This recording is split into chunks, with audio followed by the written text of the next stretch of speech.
Chapati, rice எல்லாத்துக்கும் opt ஆகக்கூடிய சிம்பிளாக ஒரு எக் மசாலா எப்படி செய்யலான்னு பார்க்கலாம். ஸோ 4 முட்டையை நல்லா பாயில் பண்ணி குட்டி குட்டி பீசஸாக கட் பண்ணி எடுத்து வச்சுக்கோங்க.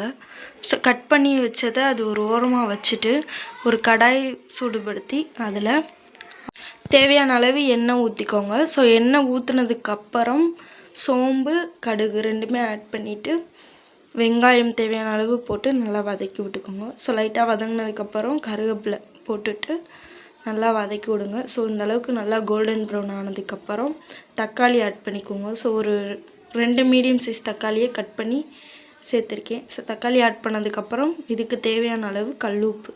ஸோ எக்லேயே கொஞ்சோண்டு உப்பு போட்டிருக்கோம். ஸோ அது பார்த்துட்டு கொஞ்சோண்டு கல் உப்பு போட்டுக்கோங்க. ஸோ கல் உப்பு போட்டு தக்காளி வெங்காயம் நல்லா வதங்க விடுங்க. நல்லா தக்காளி மசிகிற அளவுக்கு நல்லா வதங்கினதுக்கப்புறம் இதுக்கு தேவையான மசாலா ஆட் பண்ண போகிறோம்.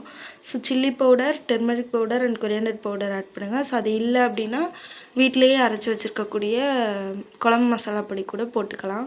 ஸோ போட்டுட்டு லைட்டாக தண்ணி ஊற்றிட்டு நல்லா மசாலாவோடைய பச்சை வாசனை போகிற அளவுக்கு நல்லா வதக்கி விட்டுக்கோங்க. ஸோ நம்ம ஆட் பண்ண தண்ணி நல்லா இஞ்சி வர்ற வரைக்கும் மூடி போட்டு மூடி நல்லா தக்காளி வெங்காயம் மசாலா எல்லாமே கோட் ஆகிற அளவுக்கு வதங்க விட்டுட்டு அதுக்கப்புறம் ஓப்பன் பண்ணி ஸோ நம்ம கட் பண்ணி வச்சுருக்க எக்கு ஆட் பண்ணிவிட்டு அப்படியே மசாலாவோட எக்கு கோட் ஆகிற அளவுக்கு நல்லா பெரட்டி விட்டுட்டு அதுக்கு தேவையான கொத்தமல்லி இலைகளை தூவி இறக்குனீங்க அப்படின்னா முட்டை மசாலா ரெடி ஆயிரும். ஸோ எல்லாத்துக்குமே சூப்பராக இருக்கும். கண்டிப்பாக ட்ரை பண்ணி பாருங்கள்.